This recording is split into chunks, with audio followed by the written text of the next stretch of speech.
Well, it took walking through 16 miles of Los Angeles smoke, but I'm finally here at the Intuit Dome, not letting those $923 on upper level seating go to waste. What a steal!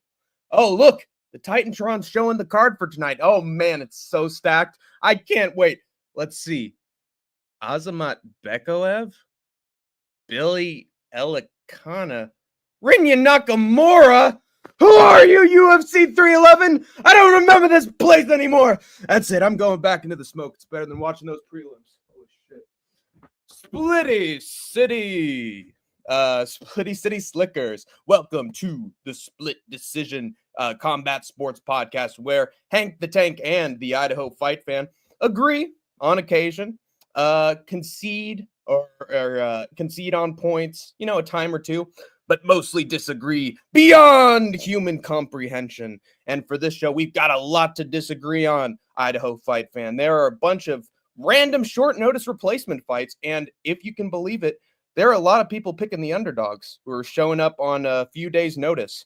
We also have two big-time title fights with, of course, Umar Nurmagomedov and Islam Makhachev, two Dagestanis taking on.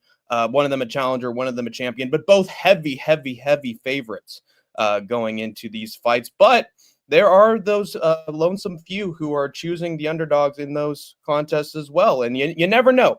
Usually it's the biggest underdogs that end up being the biggest winners at the end of the day on some of these shows. And there's also a lot of prospects on these prelims and on the main card. Lots of potential fraud checks to be had. And so it'll be interesting to see what both of our opinions are on a lot of these fights, because I consider a lot of them pretty close. Some I was like specifically tossing and turning about. So I'm wonder what your opinion will be upon just first glance. Yeah. I just imagine you just like legitimately just like in your bed just before you sleep. You're like, oh, is Umar gonna win? Is Merab gonna win? But no, I'm looking forward to this card. Yeah, we'll get into all that's fine stuff. But thank you everybody for joining. We've got a City Life Project lurking. Kobe Wiggle, everybody's favorite attendee of Wiggles the show. Fan. Yes. And Anakin, I'm sure I know who he's rooting for on this card. Classic. Gotta be Armin and Merab. Calling me Benoit Saint Denis. Good to see you. Classic. No chill coming out with the tank diss track soon enough. Well, I will come up with the diss track, no problem. We've got Stock. I've never seen him here in the chat. He says Armin, Merab, and Jiri, best parlay. Good stuff there. Not bad. What's up, Antoine? He says, "What's up, boys? Hope you all having a blessed night." We are. Thank you. Thank you, Antoine. very much. Still recovering from last week. Got my butt kicked and the referee sucked. Yeah, and we're gonna quickly recap last week's card.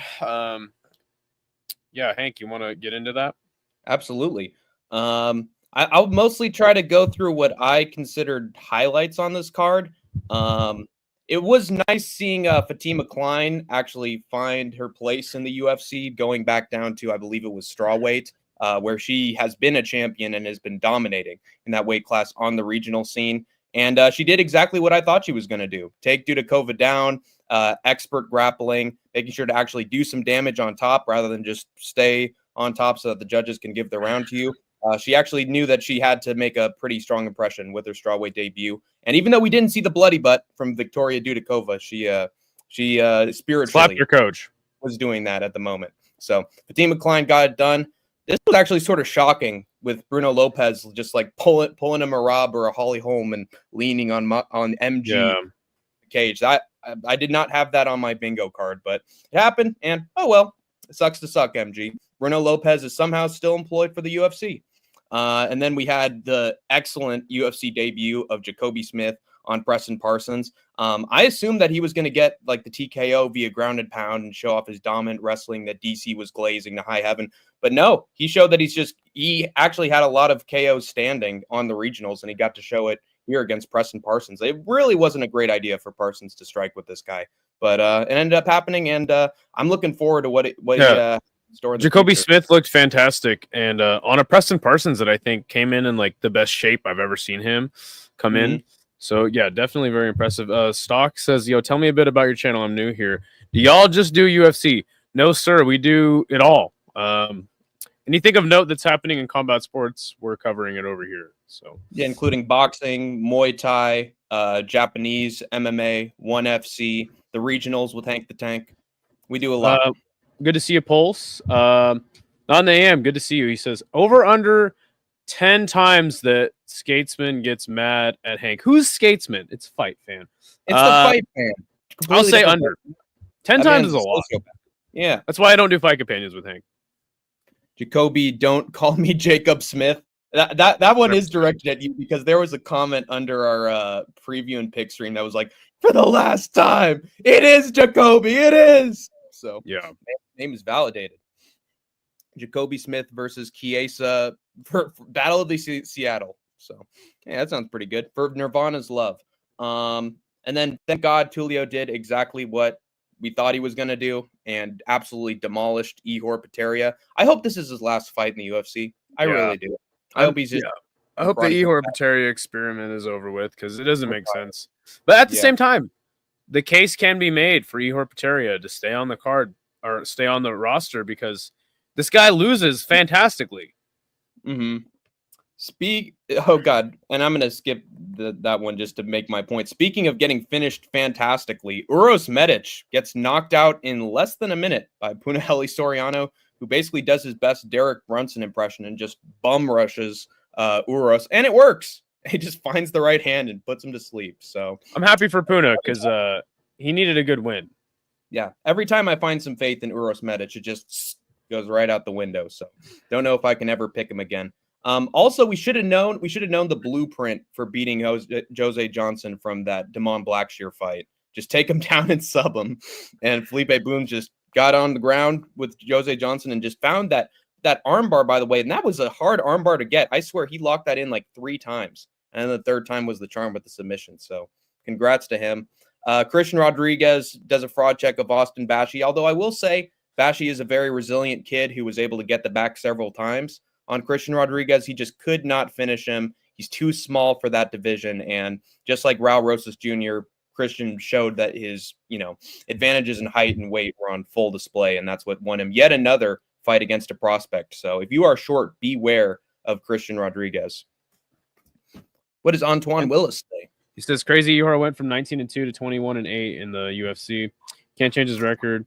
It's like that forever. He could fix it with a win streak, though. Yeah, I don't. Karate Combat, I guess. GFL. Yeah.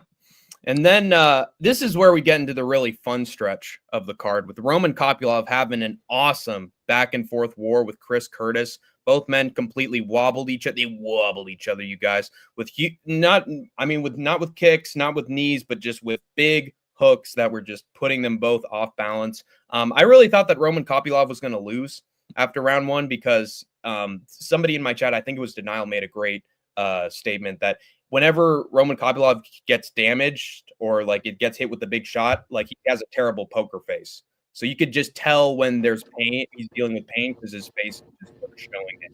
And so I thought, God, this fight isn't going to last long. He already looks like he's ready to call it quits. But then Kopylov is able to respond with his own right hand that wobbles Curtis, and that's when the tide change of the fight sort of occurred. A lot of people had Roman Kopylov with round 1. I actually thought that Roman lost the first round to Chris Curtis, but maybe I'm tripping a little bit. I thought that Roman won the first round and then Curtis edged the second round. But honestly, I think that it's kind of like this fight was good, but people were like, this was a banger. This is one of the best fights on the card. It's I really wasn't. There was never any time in my mind where I was like, dude, Roman's gonna lose this fight. Really? Even at the end of round 1, start of round 2, when he was breathing heavy and had a lot of marks on his face.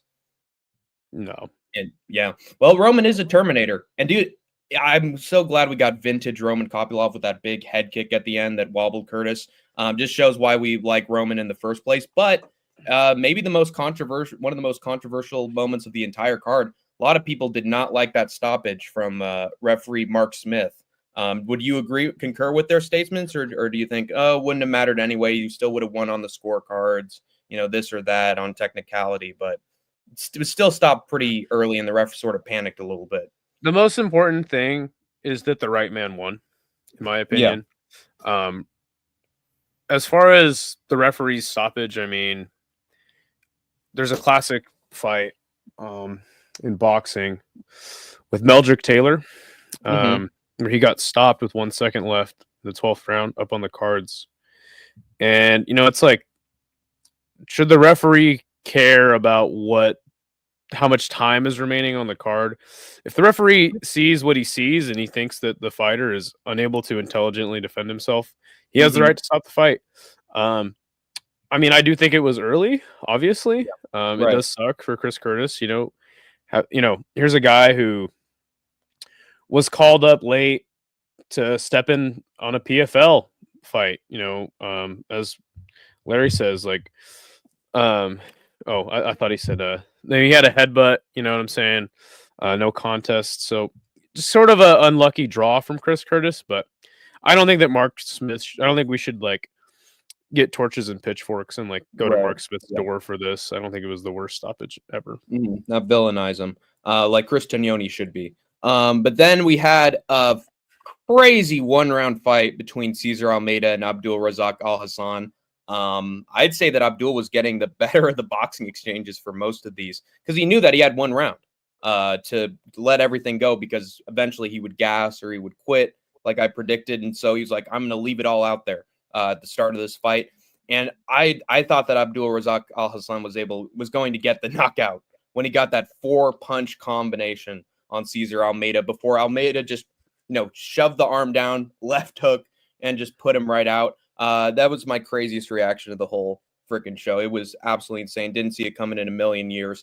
But the camera was so perfect because it was right next to the action, and so it just looked down as he fell backwards. It was a thing of beauty, and I'm glad it was a real kickboxing bout where it was just huge exchanges. Whoever lands first wins instead of like the usual Cesar Almeida fight we get, which is okay, little technical war, and let's see if Almeida can get a nice exchange up against the fence. Oh, can his opponent counter? This was just 2 guys who were absolute brawl, slobber knocker.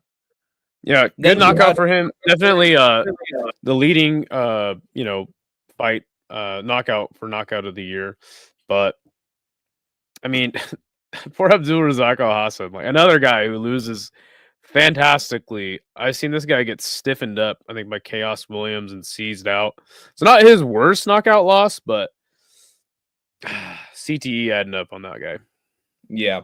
Would you say that you enjoyed this fight between Santiago Ponzinibbio and Carlston Harris more than Roman Kopylov versus Chris Curtis? Not necessarily. It was really interesting to see Ponzinibbio, I mean, just look terrible for 2 rounds. And then just have that rally where he comes back and gets the knockout on Carlston Harris. Might have been a little early as well, but Carlston Harris been dropped multiple times in that 3rd round. So good for him. Yeah. What I noticed was that in the 1st round, within like the 1st minute, Ponzinibbio threw a big right and it landed right on Carlston Harris's chin and he sort of stumbled for a second. And I think as the fight kept going, Santiago realized that in order to win the fight, he had to keep connecting with that right hand. And then the 3rd round, he was just spamming it over and over again. And he just kept finding the chin of Carlston Harris. And you could say it was early, but when someone's like literally on wobbly legs and just can't move, like every time he gets hit with anything, he falls over. Like eventually the ref does have to step in. Sure. Do you think Abdul will retire after a KO like that at 39? Even John McCarthy said he should retire. And John McCarthy retires. He probably won't. Here's a guy who hasn't made like a lot of money inside the sport. But as far as should the UFC cut him, I mean, probably. But apparently they're going to have Cerrone back. So yeah, good to see you, chummy boy. We need justice for Abdul.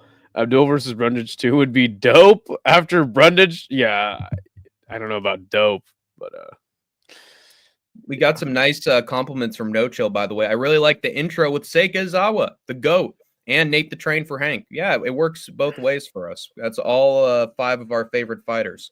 Liam Payne official is here. Yeah, totally. The real Liam Payne. It's got to be. It's only 4. And then I can't count. Anyway, we had our big main event for UFC Fight Night in the Apex between Mackenzie Dern and Amanda Ribas, and I was getting Vietnam flashbacks to Lemos versus Jandaroba, where I was just thought, okay, we're having a lot of finishes on this card. This is great action. Please give us a finish in this 5-round women's fight so we can, pack it up and go home, just like end it on a high note. And thank God that is exactly what happened.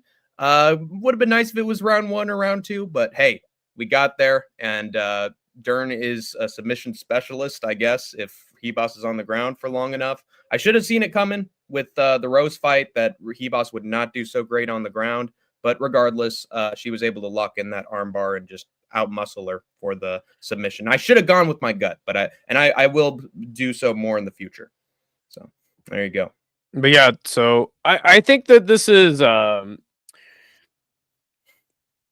let me know if you agree. This might be Mackenzie Dern's best win. Yeah, she's had a bunch of fights that would go to decision. Ooh, close one, split. Oh man, Mackenzie Dern win. I thought she didn't win. I'd say she dominated most of the action here, and not only that, showed off her finishing ability, which we haven't seen from her in a pretty long time, and against Amanda Ribas too, who was sort of a phenom at strawweight until Rose Namajunas. I don't know about phenom. I think Amanda Ribas is like a middle of the road, like up and down fighter. Yeah, certainly dangerous. And obviously she did this was Dern the first time. Yeah, this was a rematch. She got her win back over her, but I think that more importantly, Mackenzie Dern looked probably the most complete that I've ever seen her look inside of the cage. So, as far as her being like a title contender, I mean, she's already ranked in the top 5, I think, after this win. But yeah, I don't know. There's a lot of girls at the top in the top 5 that I think beat her. So, and the way that the strawweight division goes with its title fights, like Zhang Weili was gone for like almost a year until it was announced that she was taking on Tatiana Suarez. So who knows when Dern even gets another number 1 contenders fight with how slow this division goes sometimes in terms of its chances defending their belts. Yeah, to be fair to Tatiana, like they really wanted her to get a win before they threw her in this title fight, but then she had to pull out of a bunch of fights. So I think it makes sense. I think that they're just, I could see a situation where Mackenzie Dern just kind of falls into a title fight because I think she is probably they're probably viewing her as like the most marketable strawweight at the moment. Tatiana Suarez, Mackenzie Dern. Oh, Mackenzie Dern, yeah, especially when she's got those 2 Brazilian and American accents. It's 2 for the price of 1, man. But yeah, I thought this was a really solid card.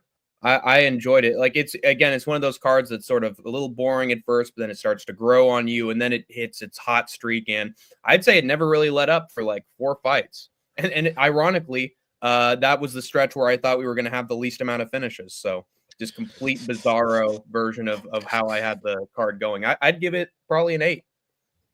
Yeah, it was a good card. But more importantly, that is 1 win for the Idaho Skatesman, the first win of the year in our Pick'em contest.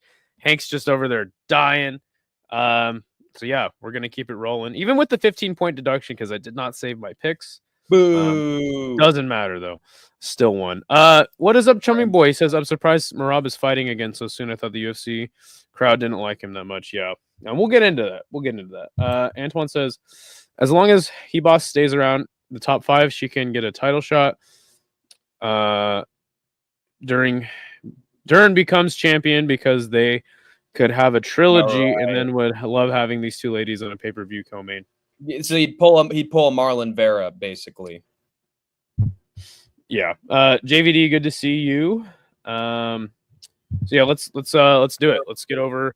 Well, do you have any like regional show picks for us today or no? Shockingly, no. Like I was going to people like, hey, is there any other MMA besides UFC this week? And they were like, well, there's Octagon, but that's Octagon with a C, but that's like somewhere in the morning. And it's like 5 in the morning. What else was there? Like, was there BKFC or Karate Combat? I don't think there was a BKFC fight night. So I don't know what that means. It's not a numbered card, so I think it's like prospects. But I'm interested to see this JCK. It's on YouTube. It's from China. No Chill put me onto it. I think I'm gonna check that one out. Yeah, and then there is a UAE Warriors as well. Oh, wonderful. Well, you don't like UAE Warriors?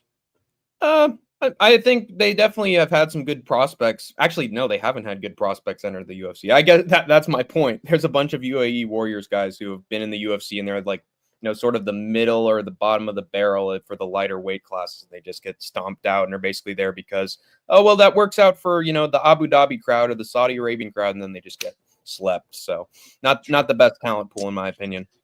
All right, well, you want to get straight into this UFC card? Absolutely, I do. Just entered my picks, so might as well. Let's do it. All right, first fight coming in the flyweight division. It's Tagir Ulanbekov versus Clayton Carpenter. Tagir Ulanbekov, he is 15-2, fighting out of Makhachkala, Dagestan, Russia. He's 33. He is a minus 325 favorite heading into this fight. That's a wide one. So he is 15-2, 4-1 in his last 5. Last subbing Cody Durden a year ago. Beating Nate Menes, who I believe is not in the UFC anymore. And his last loss was to Tim Elliott. I remember that. Tim Elliott just kind of grinded him out. On the other side, you have Clayton Carpenter, 8-0, but not super active since getting into the UFC 2 years, 6 months ago. He is a plus 260 underdog in this one. He's 28, fighting out of Phoenix, Arizona. This Clayton Carpenter guy, I know I've seen his fights, but can you put me on game? What's this guy all about? Yeah, he faced Lucas Roca. What card was that? I forget. And 2 months ago, smoked him, destroyed him, outgrappled him. I really remember short turnaround. I called Clayton Carpenter by like round 2 submission because I thought, everyone was like, oh, he's just going to grind out a decision. No, he's going to be like a Grant Dawson. I thought, no, this guy is special when he's on top. And I noticed. I remember my first memory of him was him just throwing body punches while he was on top, head, body. And he was just using that to actually do some damage and then find his way into the arm triangle choke. And I thought his wrestling is phenomenal.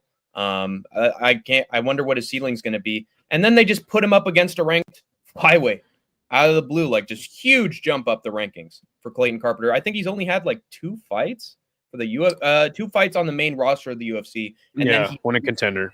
And then he beat Edgar Shirez on the Contender Series, which is actually pretty impressive in my opinion. But yeah, he's just a protege, and he's doing well with his wrestling, but we don't know what the extent. Sure. So you kind of got American wrestling, yes, BJJ versus the Dagestani style. 8-0 in his career, and a 2-month turnaround is interesting to me. Obviously, Tagir is a heavy favorite, or says moderate, but those are pretty wide odds in my opinion. The thing that gets me here is he is 28 and Tagir is 33, and I feel like and this is reflective in Tagir's booking on this card too. He's a curtain jerker. I feel like we've kind of seen we may have seen like the highest high that he can achieve, and we don't really know what Clayton Carpenter's about. So with that being said, I think I'm going to go Tagir decision. Wouldn't be surprised if it was a split. But there is a game plan to beating Tagir, and it's just drowning him like that Tim Elliott style of just, constantly going at him and keeping up with him in the scrambling exchanges. If Clayton Carpenter can do that, I think he will win this fight, but again, I just don't know what his skill set is. Right. Up in the ranked flyweights. So that'll be my pick. Well, what about you? Yeah, I think that was a wise pick from Skatesman. I'm going from the Fight Fan. I'm going with Tagir Ulanbekov by decision as well. Got to go with Tagir here based off his height and reach advantages, as well as greater speed and instinct in this fight due to having more experience at the highest level in the UFC compared to Clayton Carpenter. Also, he's in his physical prime. He's 33 years old. But Clayton Carpenter's had a total of 2 fights on actual UFC cards. Now, Tagir's loss to the pressure game of Tim Elliott might be a cause for concern in picking him, but you never know who Tim Elliott's going to beat or make it close with on any given card. Guy's a prospect killer. at flyweight. And I don't think that Clay has that level of grappling confidence right now.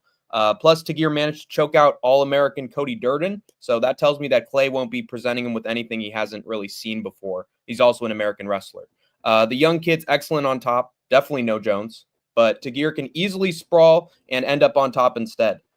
He's done it before, and I don't think Clay Carpenter will be ready yet for what Tagir has up his sleeve, both in grappling and on the feet. Carpenter will no doubt build himself back up again, but this is too big a jump up in competition, so I have Tagir by decision. There you go. Fantastic stuff.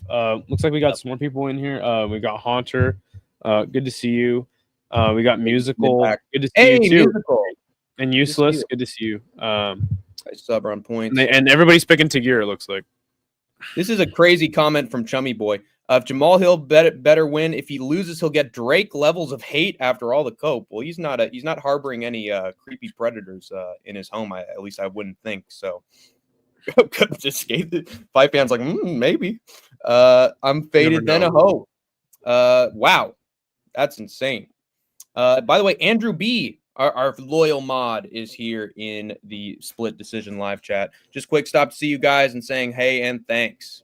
You need a mod in here just in case. Couldn't agree more, Andrew B. Also, happy birthday to Andrew B. He just had his birthday a couple days ago, and he's an online. Anakin's complaining about his comments getting skipped. Sorry, buddy. Try to catch him. Everybody's mentioning Tim Elliott grabbing Tagir's gloves. I don't think that really was consequential in the fight, but it is what it is. Let's move on to the next one. Ricky Tercios taking on Bernardo Sopai. This is a bantamweight fight. Ricky Tercios 12-4, 3-2 in his last 5. He has a plus 270 underdog. He's 31 out of Houston, Texas. On the other end, you have Bernardo Sopai. This is the guy who got viciously flying kneed. I remember that. Mm-hmm. When he was dominating the fight. And he is 3-2 in his last 5, fighting out of Sweden. Minus 355 as the favorite here, 24. So again, Bernardo Sopai, I do remember now, it's coming back to me. He was having a really good performance against Vinicius Oliveira, who is a pretty good prospect. And then Vinicius just pulled it out of nowhere and had that sick flying knee knockout. That was one of the best knockouts of last year. Let's see how long ago that was. 10 months ago. So plenty of time for him to recover. On the other end, Ricky Tercios, is Ricky Tercios a good fighter? It's very hard to tell. Right. I would say he's got some striking and grappling skill, but he has the fundamentals. Yeah, and not only that, he's got the heart of a fighter, right? Right. But just whenever I see somebody just punching air, I get concerned, and that's what Ricky Tercios does. Ha ha ha! Never hitting anything, just lots of key eyes. So in the striking, I'm gonna pick Sopai, but I do think it's possible Ricky Tercios can out grapple Sopai. Right. I feel like I should pick Ricky here, but I'm gonna go with Sopai. And maybe I'm just biased because I want to see Ricky lose really bad. I don't know, man. I'm going to pick him by decision just because, again, I don't know. I don't think Ricky Tercios is a can, but I'm not very high on him. So, yeah, I'm going to give him some credit and say that he makes it the full 15 minutes.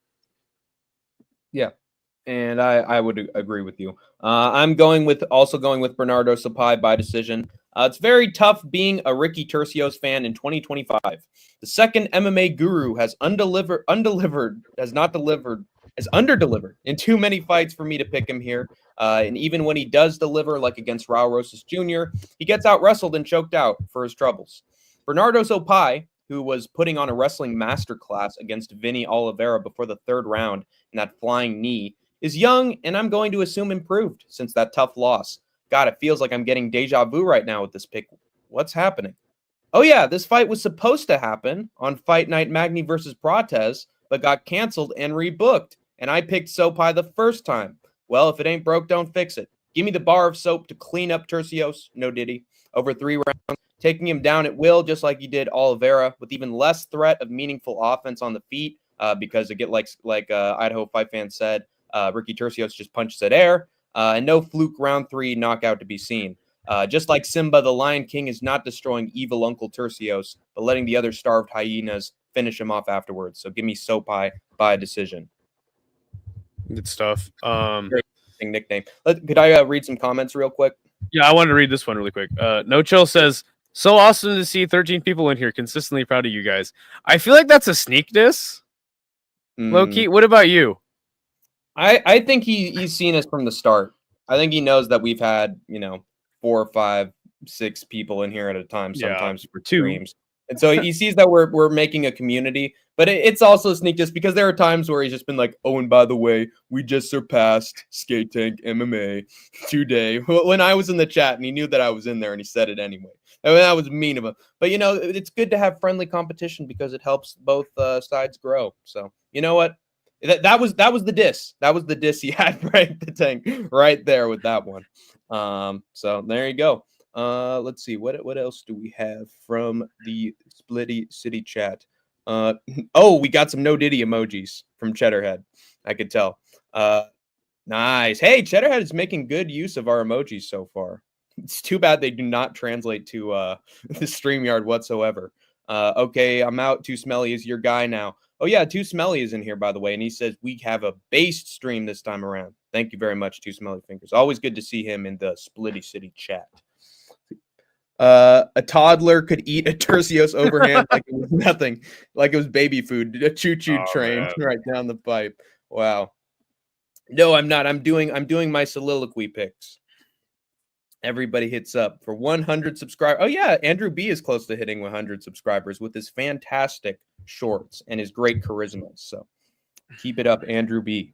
Anyway, let's get to the next fight. All right, next fight will be Rinya Nakamura versus Muin Gafurov. This is another bantamweight fight. Rinya Nakamura 9-0. I believe he won the road to the UFC, if I'm not mistaken. He is a -500 heavy favorite. He's 29 years old. On the other end, you have Muin Gafurov, 3-2 in his last 5, fighting out of Tajikistan, plus 375 as the underdog here. Does this guy have a funny hat? God, does he? I think so. Let me check. That is a big sign of whether or not Fight Fan will be picking him or not. So yeah. In LFA, this guy had some knockouts, losing to John Castaneda and Saeed Nurmagomedov by choke. Then he beat Kang Ho Kang. Look at this hatless motherfucker. No hat. No hat. I mean, I don't know if you can wear a hat in your official pick. But yeah, his last win was Kang Ho Kang. I don't even know why that guy's on the roster still. But to be fair, after winning the road to the UFC, he got a knockout, did Rinya Nakamura.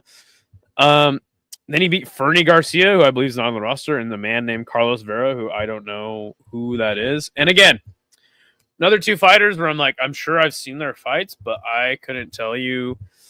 You haven't seen Rinya Nakamura's? I just said I've seen their, like, I watch every card. I've definitely seen them fight, but like, they're not memorable to me. So, right. But what's that? You really want to get this out? Unmemorable. Yeah.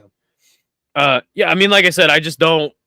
I don't know. I don't know what any of these guys. I think Rinya Nakamura is like a wrestler. And, yes. Okay, and then Muin Gafurov. But there's also a sort of a hint in that his nickname's hybrid. Right. I mean, obviously, Gafurov is a huge underdog. And Rinya Nakamura is undefeated. They're pretty similar in age. I mean, I think the obvious pick here is Rinya, but I think I'm going to let Hank kind of break it down, and then I'll make a pick. Sounds good. I am going with Rinya Nakamura by decision. Muin Gafurov might have one of the worst nicknames I've ever seen from an MMA fighter. Tajik. So, can you guess where he's from, Idaho? Tajikistan. But no. No nickname will ever be worse than Corey Anderson's old nickname, 25-8. And then he changed it to overtime. Yes. The 25-8 was like implying, like, I work so hard that you guys work 24/7. I work 25-8. Yeah, you and know. then he'd follow it up with, "There's levels to this shit. Levels to this. 25-8." Yeah. Christ. But imagine if Vanderlei Silva was Vanderlei Brazilian Silva or Conor Irish McGregor. Just rolls off the Right. tongue, those two. For that reason alone, I should be picking against him and going with Rinya Nakamura. Negative points for Moniker, and Matua would agree with me on that. But the real reason I'm going with Rinya here is Muin Gafarov has lost to wrestling from very quickly to a guillotine from Saeed Nurmagomedov. Said what? To the grappling of John Castaneda for unanimous decision loss.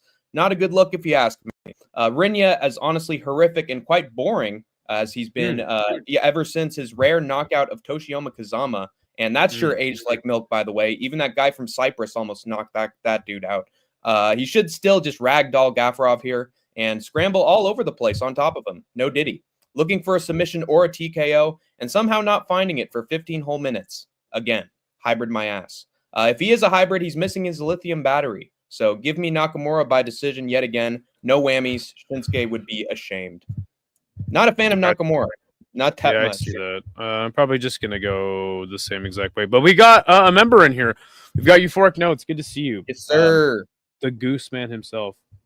Hank and Skate is like oil and water. They don't mix but provide content. Couldn't say it better myself regarding Hank and Skate is Hank and Skate are like oil and water. Or like that is, you got to work on the grammar. That's looking like useless grammar to me right there. Hey, yo, Capitano Fuko is in the building. Good to see you, Rafuko. It's been a minute since I've seen this guy. But he is here. And Rafuko, next chance you get, man, post-show, we'd love to have you on because you have 100%. fighting analysis of the fight game. Hey, and speaking of a staple of the channel, Inda Granite Bobby Nizzo is also here. Animals and savages. Yeah, we got a whole zoo here at Splitty City, and honestly, the guards have been lax on their duties, and they freed everybody from their cages, and now they're all here in our live chats. You filthy animals. Awful nickname. 100%. Yes, I agree. Based take from Andrew B. And apparently, Pastor Pulse Reloaded. Wow, nice. I'm 26-9. Is that a worse nickname than 25-8 fight fan? Yeah, 100%. Why? I mean, you're already inventing one theoretical day. We got to invent another one. Come on. Yeah, terrible. Useless, pushes the earth. That is true. He's not useless after all. What about the patch of hair on his back? It has to play a factor. Oh, yeah, on Muin Gaffer. That's right. This is the dude with like the whole rug of hair on his back and on his chest. The dude is like Badr Hari. Yeah, he's in a few Bigfoot photos recently. He was cosplaying. Chummy boy, there will be a time and a place for you to talk about some Muay Thai with us. Don't worry about it. Let's go to our next fight. That'll be Carol Hossa versus the twerking girl herself, Eileen Perez. This will be at bantamweight. Carol Hossa, 18-6. She is 3-2 in her last 5. Win-loss. She is 30. Minus 270 as the favorite here. Eileen Perez on a 4-fight win streak. Her last loss was to Stephanie Eggert 2 years and 4 months ago. 11-2. Plus 210 as the underdog. Out of Argentina, she's 30 years old. So Carol Hossa, another one of those fighters that, I mean, just look at this. All decisions. The death, taxes, and Carol Hossa going to decision. Mm-hmm. On the other end, Eileen Perez having some of her, well, finest, I guess, maybe just in her last one against Daria Zelezniakova, who was not very good 3 months ago. That was good pronunciation. Interesting that Carol Hossa is the favorite here. You would think they'd have her as the dog, right? With the grappling edge, right? Or at least a pick 'em. Interesting.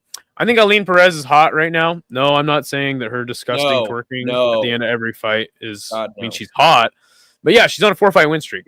Getting a finish in her last fight, has the momentum coming into this one. Surprised at the odds, but I would say Carol Hossa.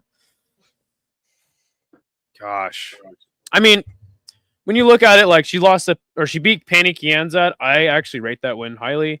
Losing to Aldana, was that fight where Irene? No, that wasn't the one. Right down. Yes, it is. It was the fight of the year contender. Got it. Yana Santos, she won a split over. Dumont lost to obviously the best bantamweight in the world right now is Roma Dumont. Lena Landsberg. So it's like she's lost to good fighters. It's probably Aileen's toughest test up the rankings at bantamweight, but women's bantamweight is terrible. My prediction for this fight: split decision, win for Carol Hossa. My God, yes. I'm gonna go with Carol Hossa here, and that's why I'm saying split. I don't know. Aline Perez totally could win this. Like I said, she's got the momentum right now.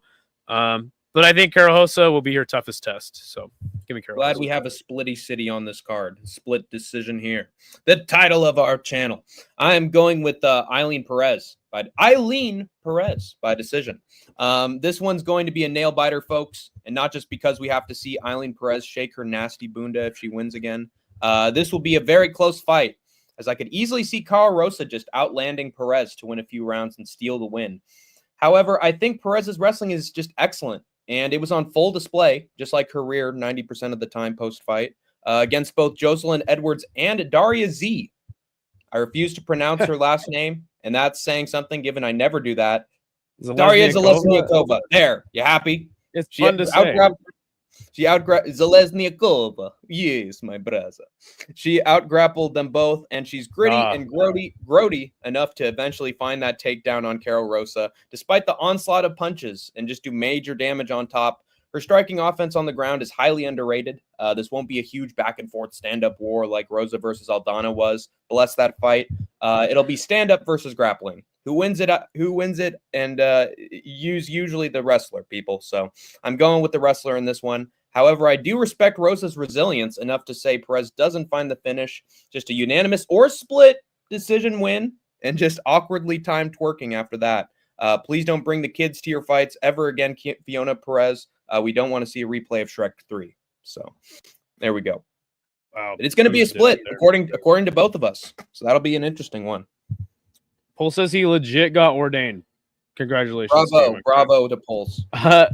Tussin26 says he wants to lose to Aline Perez.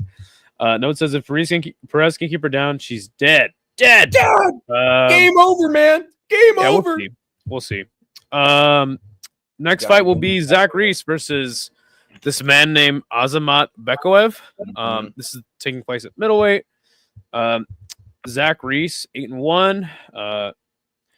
2-fight winning streak. He's 4-1 in his last 5. He's plus 175 as the underdog, 30 years old. On the other side, you've got Azamat, who is minus 230 as the favorite. Man's fighting out of Russia. He is 18-3. So I saw a highlight of Azamat's last fight. He viciously knocked out his opponent. Something. Chauncey Foxworth. 6 months ago. So he is getting the by the way.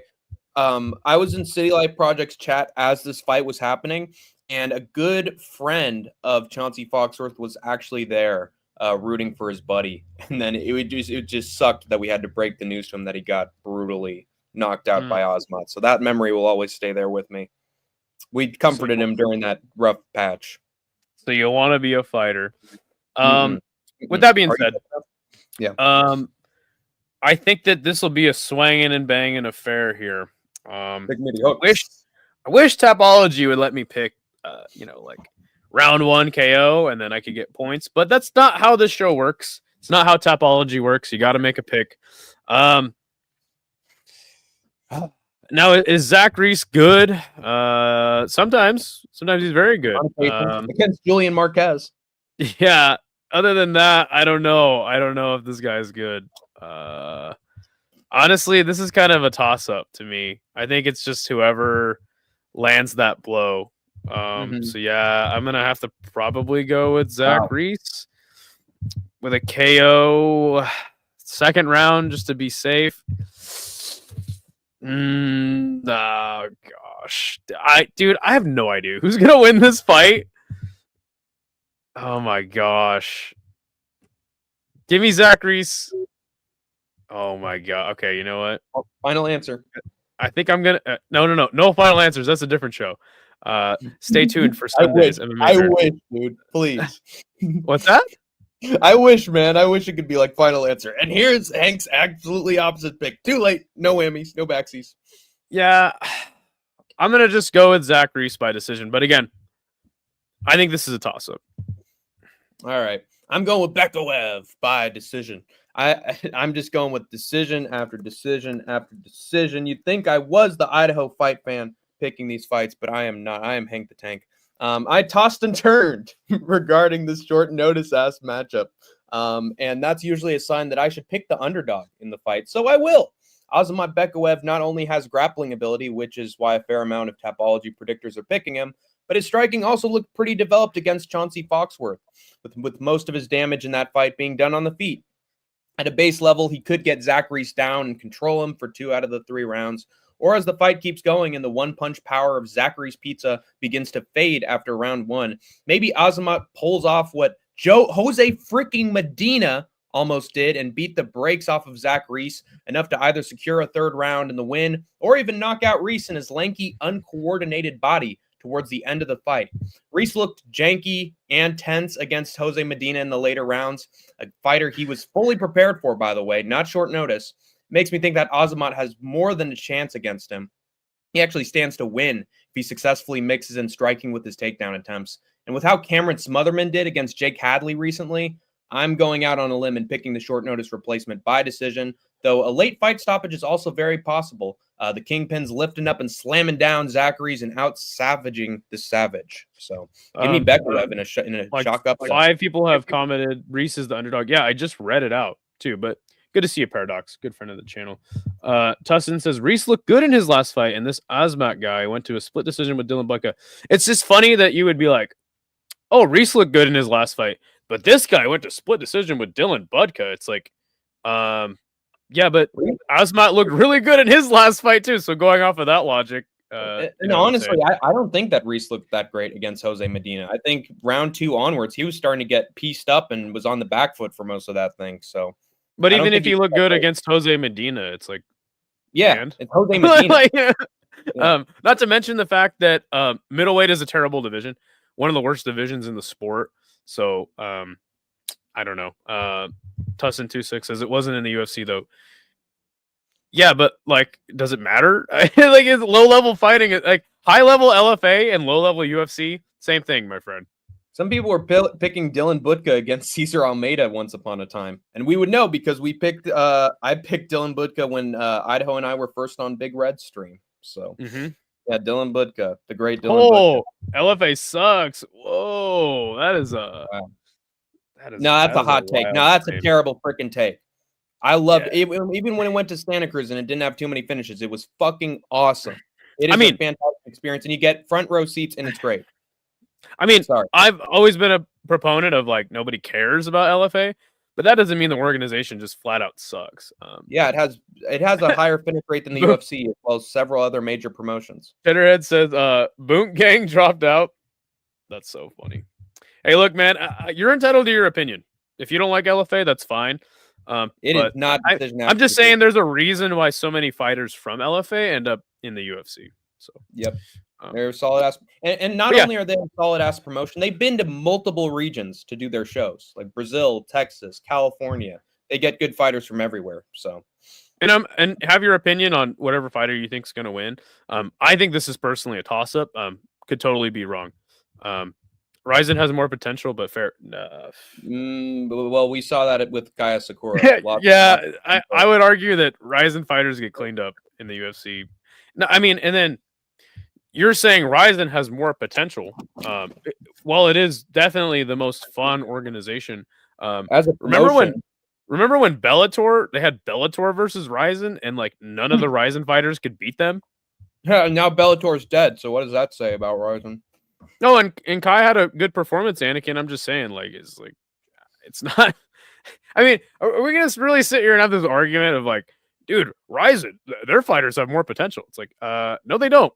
So, anyway, let's move on to the next fight here. And Chummy Boy, fantastic comment. A monopoly is never good for the consumer in the long run. Yes, 100%. That is wisdom right there. This fight I'm very excited for. I love lightweight fights. Grant Dawson versus CDF. Dude, Carlos Diego. this fight is going to be a banger. I can already see it happening. Grant Dawson, 22, 2-1, 4-1 in his last 5, minus 270, moderate favorite. He is 30. Training at American Top Team. CDF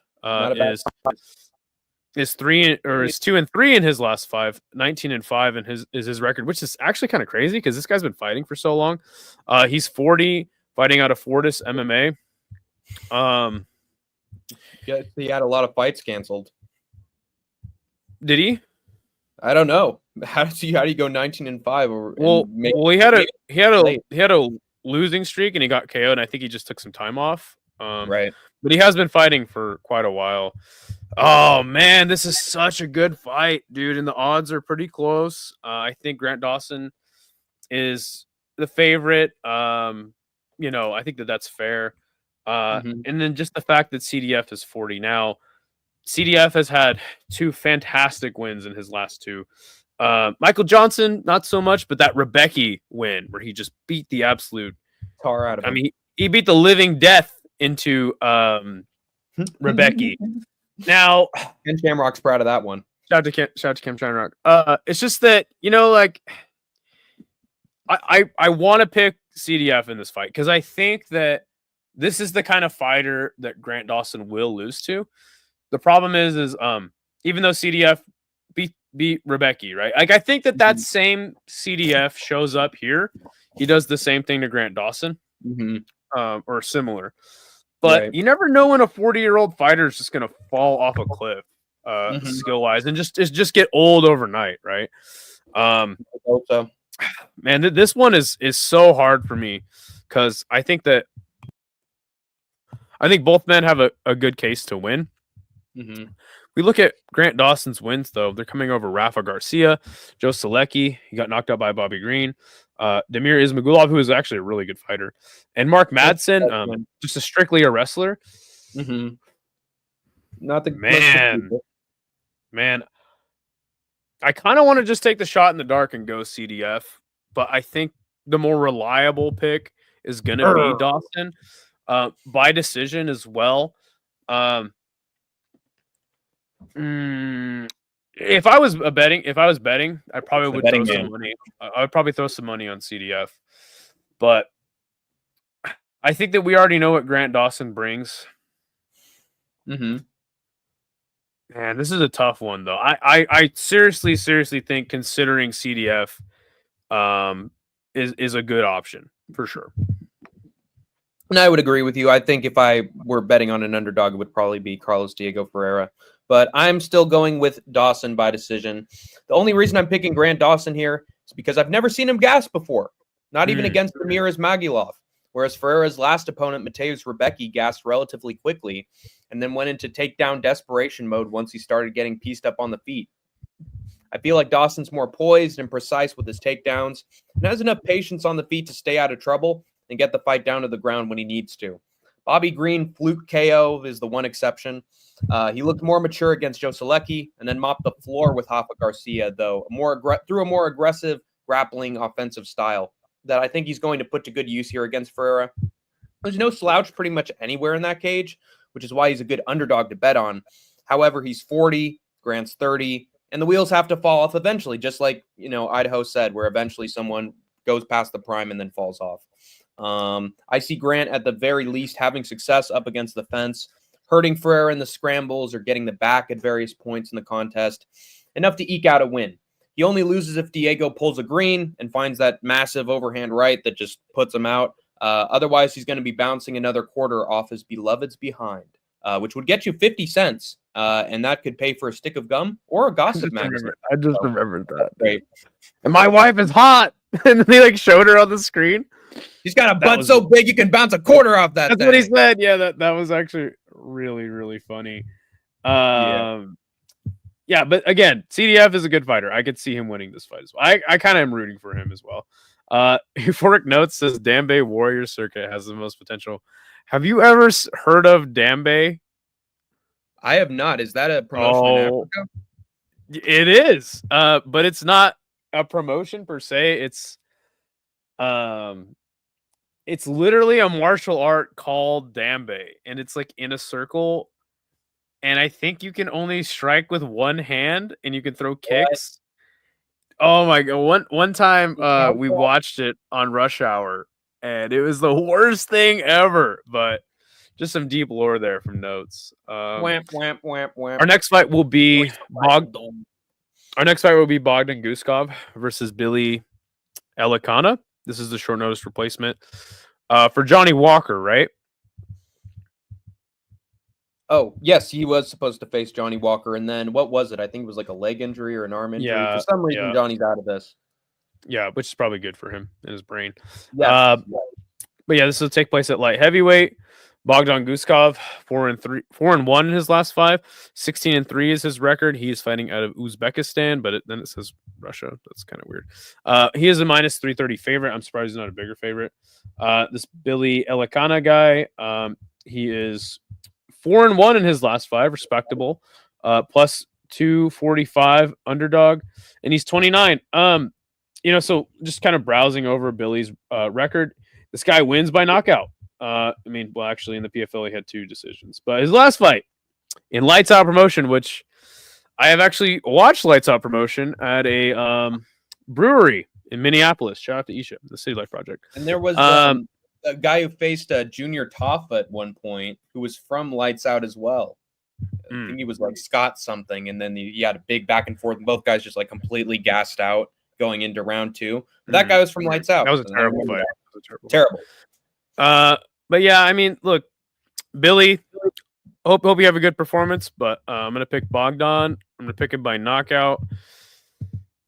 I want to pick round 1, but I'll probably just go round 2 just to be safe. That's my pick for the fight. I don't really have a case for Billy. I think Bogdan knows what he's there to do, and has enough UFC fights that I think he's going to do it. So I'm going with Guskov, but not by knockout. I'm going with him by decision. Also, I want to mention I looked at an article. It's talking about Walker's injury. Walker did give me not 1 second. I need to hop out for a second. Okay. Anyway, Walker did not disclose which injury forced him off the pay-per-view show, but cited it was a bad injury. So not good if they're not even choosing to disclose it. Maybe it's for Johnny Walker's career long term. Maybe it's a leg injury or something so that, opponents know what to target. I don't know.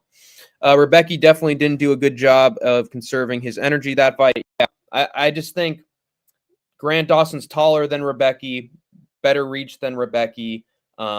I know that Rebecca can get it down to the ground, but he's often like trying to get into submission positions with that and often falling off his opponent. Grant Dawson's a guy who just either is on top of you or on the back, getting in the backpack. Yeah. So I feel like Grant Dawson has a lot more suffocating top control and dominant top control. And I think if he does get Ferreira down, it won't be like a Rebecca situation where it's like, oh, and he falls right off of him. But anyway, okay, Fight Fan is back. Paradoxal, what is up, though? Oh, Hank, you're missing out with the Dambe promotion. It was terrible. It was fascinating to watch, but terrible. Kane gets it done. Kane. He's because Goosegoff's got the shaved head with the. Oh, you got that wrestling reference, Idaho. That's surprising. USSR Kane, dude. Come on, dude. Okay, look. Who didn't watch wrestling when they were a kid? I'm just saying I don't watch it anymore because why would I? Because I'm a grown ass man. I watch fights that are real in a cage, and it's the same thing because I'm grown. And this is my new man soap opera. It's the UFC. It's not fake wrestling. But shout out to Jeff Hardy. Yeah, Jeff Hardy is a legend. Crazy sumbitch, and he's still wrestling too. I believe he's in Impact. All right, that's enough wrestling. That's enough wrestling. Anyway, I also wanted to mention with the Walker injury, he cited it was a really bad injury, but he did not say where the injury was. So yeah, I heard that part. Not a great sign. But I'm going with Bogdan Guskov, not by finish, but by decision. Lightning isn't striking twice here with these short notice replacements, folks. Billy Elikana is a talented striker and got a knockout recently in Lights Out Extreme Fighting. Yeah. but I don't think he's experienced enough to deal with the power of Bogdan Guskov, who proved me wrong against the incomparably idiotic Ryan Spann, who didn't shoot a takedown against him until the end of round 1. Luckily for Guskov, Billy Elikana has very little in the way of wrestling, getting his work done on the feet mostly. But the difference in the UFC experience and talent level, along with the dynamite in Guskov's hands, and of course his motivation to make money in the organization for his retired older brother, the great Anthony Smith, will be apparent here, with Guskov stumbling or dropping poor old Billy at one point or another in the contest. Maybe not finishing him, since he's a pretty young fighter and has gone to close decisions before, actually, outside the UFC, but showing a level of power Elikana hasn't dealt with, and hurting him over 3 rounds, scoring a unanimous decision win. Oh, Billy Baru. Your boy did it, Anthony. So, going with Guskov by decision. How confident are you that this goes to decision? I'm actually somewhat confident, like maybe like 60%, 70. I mean, all I'm saying is that I'm sure that the odds on that are crazy. I'm just saying that Elikana has gone to a shocking amount of decisions in his fights. No, I'm just saying, like, if you're betting and you want to take Hank's advice on that, I'm sure that the odds on that are crazy. Yeah. Good to see Amberly in here. I think this is the first time she's been in here, or she hasn't been in a while. She's been in here a few times. It's been the first time in a while. Awesome. Good to see you, Amberly. Yeah. Tussin says, I was ready for another highlight reel Walker KO loss. Me too. That was going to be my most confident pick of the night. Wow. Johnny Walker getting flamed. Jeff Hardy is certainly cool. I remember him almost blinding himself during a walkout once. Yeah, I thought we said we're done with the wrestling, guys. Undertaker set himself on fire during an entrance. You know what, Hank? Give us some more wrestling stuff, please. So basically what happened is Yo, the sign is real simple, B. It says wrap it up. Wrap that up, B. I don't think that's a good idea. Man, you want some too? You better wrap it up. You better wrap that gavel up, B. Next fight is going to be Jelton Almeida versus Sergey Spivak at heavyweight. This is Hank the Tank's favorite fighter right here, Jelton Almeida. And his second favorite fighter is Sergey Spivak. Those are facts, people. Jelton Almeida, the GOAT. A lot of people call him the GOAT. You know, I'm just kind of saying that. He is 21-3, 4-1 in his last 5. He is minus 450 as a heavy favorite. He's 33 years old. On the other side, you got Sergey Spivak. Same, 4-1 in his last 5, 17-4. The younger of the two, 29, fighting out of probably top 3 worst countries in Europe, Moldova. But look, I mean, Sergey Spivak bounced back against Marcin Tybura after losing to Cyril Gahn, and got that armbar, got his get back, and beat Marcin Tybura with an armbar. Good win, probably one of his best wins. Outside of subbing Derek Lewis. Thank goodness he KO'd Greg Hardy. But yeah, Jelton Almeida subbing Alexander Romanov, losing to Curtis Blades. Greg Hardy instruction is I mean, look, Jelton Almeida, for as much as Hank literally hates this man's guts, and look, I said we shouldn't bring torches and pitchforks to 302. What's that? Unless it's at UFC 302, in which case, hey, he got a submission when everybody else wasn't finding finishes. Good for you, Jelton. So yeah, look at his face and cadence. Like he viscerally hates this man. Speaking of torches and pitchforks, talking about Mark Smith, if Hank the Tank could, he would get an angry mob to come to Jelton Almeida's house and do terrible, evil things to him. I think Jelton Almeida would probably make a great Boris Karloff as Frankenstein. Just on the hey, can I break the fight down and give my pick, please? Oh yeah, of course. Oh, okay, thank you. Look, Jelton Almeida, regardless of what you think about him, this guy is he's really good. Is he super exciting every time out? No, but he's just physically a level above most of the guys at heavyweight. And though Sergey Spivak is a really young heavyweight at 29. I just think that Jelton's going to win this fight. Probably. Oh my! Probably 2 rounds at least. I think there is a case for maybe Jelton gassing a little bit. Sergey maybe winning the 3rd, possibly finding some sort of finish in the third. But I'm really confident in Jelton Almeida winning this fight. Do I think he subs Sergey? No, I think that Sergey is respectable enough to not get finished in this fight. But yes, give me Jelton Almeida by decision. I'm going with him by submission, baby. We are back on the Jelton Almeida finishing train. I'm getting some hype behind this man once again. He's going to be fighting for a belt one of these days at heavyweight. He might as well get some more finishes on the road. I'm going with Jelton Almeida by round 2. Listen, the heavyweight division, it is shallow. Let's just say that. And having a grappler in the top 5 at heavyweight, I think it's eventually going to happen, especially if Aspinall's just beating everybody and destroying fools. It's going to happen eventually. So I have him by round 2 sub. Finally, a fight with a finish on this pay-per-view, according to Hank the Tank, and we're only 6 fights in already. Really well-booked prelims this time, UFC. Just bravo. Give yourself a bow. Honestly, even though I think this fight has a finish, still not the most exciting fight in the world. With the UFC heavyweight division's 2 trademark annoying grapplers taking on each other for WrestleFuck dominance. I think it was inevitable this fight took place, so good to get it out of the way, I guess. I'm going with Almeida to find the submission in round 2 here, because unlike Marcin Tybura, Almeida is actually athletic and once upon a time had the build of a welterweight, if you can believe it. Lab experiment roid freak, I tell you. Check for the spot. Anyway, the polar bear Sergey Spivak throws up some arm triangle modification or arm bar like he did with Tybura. Almeida will have the agility and awareness of a lighter guy to get out of there, man, before it's latched in, and then melt the human ice cream Sergey Spivak like a glacier, and he's the polar bear on a singular block of ice. Jailton pins him down, no diddy. Spivak can't get up. Eventually he tires out in round 2 and gives up the sub. Rear naked choker, arm triangle for heavyweight Martin, Nebraska. So there you go, Jailton Almeida finds a finish. Doesn't mean I like him, but Okay. I wanted to clear that up. What was that joke you had? I had a few in there. Which one do you want? The me to one with recall? the melting ice. Oh yes. He will melt the human ice cream Sergey Spivak like a glacier, and he's the polar bear on a singular. What the hell? Yo, the sign is real simple, B. It says wrap it up. Wrap that shit up, B. Oh, wrap it up box twice in an episode, Hank? What are you doing? Yeah, you got to wrap that shit up with the sound. Wrap that shit up with the sound. You don't like effect. wait. Do we not like the sound effect? Is the car crash not good?